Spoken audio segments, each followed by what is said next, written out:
Hello, and welcome back to another episode of Retirement Answers. My name is Jacob Duke. I'm a certified financial planner, and in today's episode, we are going to be talking about three things that you should do before you retire. Now, I know if you're approaching retirement, you're likely beginning to think about all of the different things that stand in your way, all the questions you have, all the concerns and fears that come with that, because the reality is you want to retire and you want to do it one time. You want to do it correctly the first time. You don't want to mess this up because you kind of don't have the opportunity to mess it up, right? And so you have many questions that come with that. But in this particular episode, just wanted to tell you about three things that I think are important to any successful retirement plan. So let's go ahead and get started. Number one, and I cannot emphasize this one enough, but it is to build up cash. And the reason for this is far too many people that I encounter and talk to come to me a month before they retire and they're like, hey, I've got $1 million saved or $2 million saved in my 401k and it's all tax deferred, but I only have like $25,000 in my cash account at the bank. And obviously, it's great that they've saved and done this and they've invested well for retirement, but how and where your savings are becomes almost as important as how well you saved. And here's why this matters. In this situation I just presented to you, this person, perhaps they have a tax deferred 401k and it holds all of their money, whether it be $1 million, $2 million. This means that every dollar they take out of their account will be taxed at normal income rates whenever they distribute that money.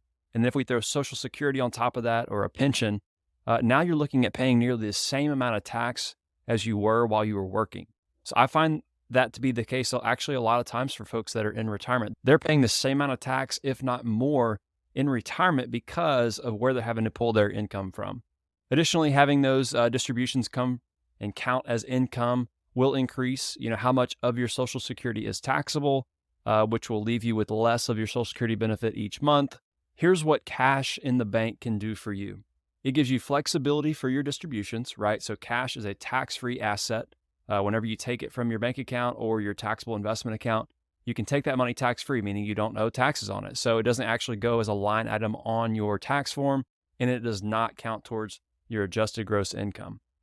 So simply because of how cash is taxed, or in this case, not taxed, you're able to split where you pull your money from and live on in retirement. So for example, if you got $1 million saved in a 401k and then you have your cash account there at the bank or your taxable investment account, if you can pull money from your 401k, also pull money from your cash account, and then also have Social Security income coming in, we can structure that in such a way that only a portion of that IRA or 401k distribution is actually taxable.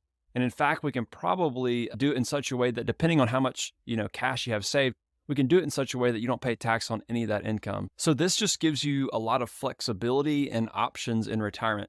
Also, if you have over $1 million saved in a tax deferred IRA or 401k, one of these days you're going to have large RMDs, whether you're already taking them at 72 or for everybody else moving forward, it's going to be either 73 or later. But once you get to that age, you're going to start taking RMDs. And if you got over $1 million saved in a tax deferred asset, those RMDs are going to be $50,000 plus.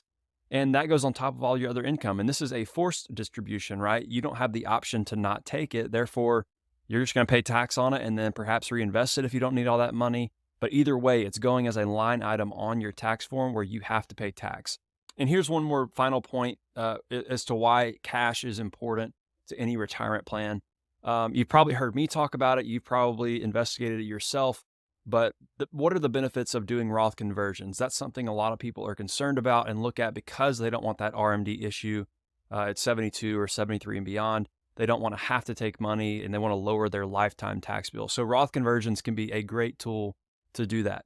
But having no cash limits how much you can do in conversions, because if you have to withhold taxes from your IRA to do the conversion, it might still be beneficial to do those conversions, but you're eating into a little bit of the benefit because let's say you have to do a $100,000 conversion. Well, if you have to withhold $20,000 or $30,000, you're technically only getting $70,000 or $80,000 into your Roth IRA, which means you have to dig out of a $20,000 or $30,000 hole before you even get back to break even. And then obviously that takes years to do so, right? So that's the benefit of having cash. If you can pay the taxes on your Roth conversions from cash, you immediately get more money working in the Roth IRA, which is tax-free growth, which is the benefit of having that account, right? So that is another thing to consider, is having cash allows you to do more in Roth conversions and allows those to be more beneficial for you. So number one, build up cash as you begin to think about retirement. All right, number two, figure out how much you are spending on a monthly basis. Knowing how much you spend on a monthly basis is key in determining what your monthly income needs will be in retirement. If you have no idea about how much you spend, well, how can you get an accurate estimate of how much you'll need to distribute from your portfolio? And then if you think about it, if you don't know how much you're actually spending, then you can't really tell if you can truly retire or not, because if you're spending more than you think, then you have to distribute more than you think, which is a higher percentage of assets being sent out of your accounts each year, which might actually cause you to be able to not retire. So if you think you only spend $4,000 a month, but you're actually spending $6,000, this will drastically change your plan for retirement or even your potential to even retire at this moment. So here's what I would do. I would go through your last 6 to 12 months and count how much you have spent each month, and then average those out in such a way that you can figure out what your average monthly spending is. And I know this is not fun. No one likes to go count, where they're spending money and go pull all their statements and everything like that. But as someone who's getting close to retirement, it is crucial to know how much you're spending, because if you've got a mortgage, if you've got a car payment, if you've got fixed expenses like that, those things, they matter, right? So we have to know how much we're spending on a fixed basis monthly, but then also our variable expenses. One thing I'll say here is be sure to not leave out all of the quote random purchases or one-off purchases that happen, obviously monthly. We think that these things are one-off. The thing that is random about them is not that we're spending the money, it's just what we're spending it on. And so I say leave all of those things in, because there's always something that comes up. A good example of this is, if I'm talking to somebody and I ask, how much do you spend, kind of on a monthly basis, and they'll say December was a expensive month, with Christmas gifts and everything. And I'm like, well, perfect. That everybody has to do that every year, right? Like that's a portion of your spending, and we should anticipate that each year. So we have to calculate that, and we have to leave that in to help get an average annual spending. So once you have an average of what you spent over the last 6 or to 12 months, this is about what you could probably expect to need each month in retirement. A common misunderstanding I see often is that people think they're going to spend less in retirement because they're retired now. And I don't understand that fully, because your expenses are your expenses. Like if you have a mortgage, then you have to pay your mortgage. If you have a car payment, like you have to keep paying your car payment. Typically, your variable expenses remain the same in terms of how much you spend on food, groceries, gas, the whole thing. And I would maybe even suggest that perhaps your expenses are going to increase because now you're maybe trying to move to a different state, move to a different city. You have to buy a new house.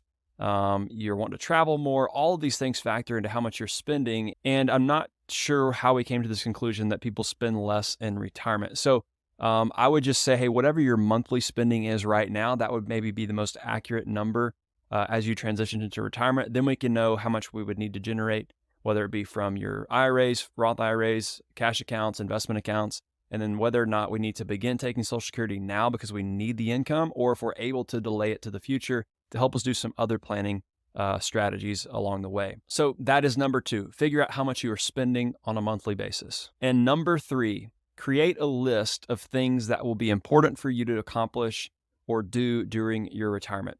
Here's the deal. A lot of what I talk about is on the financial side of retirement, but at the end of the day, none of that matters if you aren't enjoying your life and doing the things that you want to do. I'm not really a fan of calling these things goals, but I think that's maybe the most accurate representation of what they are from a simplicity standpoint. But I think that these are more than goals. Like these are dreams and hopes and wishes.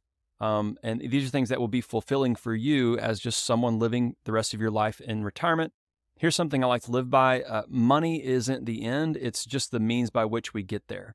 So my job as a retirement planner is to help you organize and optimize your money in such a way that you can go enjoy life without having to think about it all the time. Things like traveling, making sure we have enough assets to do that. So understanding your why, which is the purpose of creating this list. Like, why do we want to save money on taxes? Why do we want to make sure we optimize our Social Security income? Why do we want to make sure we're not spending too much of our portfolio too quickly?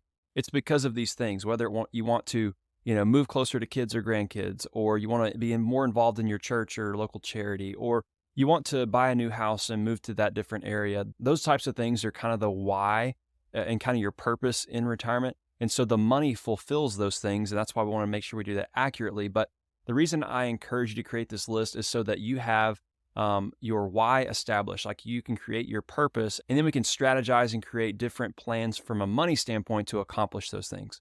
So I encourage all my clients to view retirement not as what they are retiring from, but what they're retiring to. Thinking about retirement this way creates a mental shift and gives you a sense of hope and joy as you enter this new phase of life.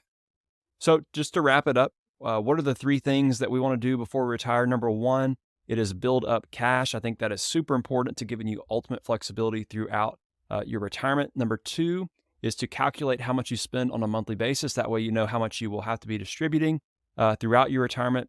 And then number three, writing down all the things that you want to do in retirement and creating that list so that we have a purpose and hopes and dreams and goals to accomplish, but then also give us purpose and why we're doing the money things correctly. So those are the three things that I would say, hey, these are important to do and know before you retire. I hope this is helpful and you've enjoyed this.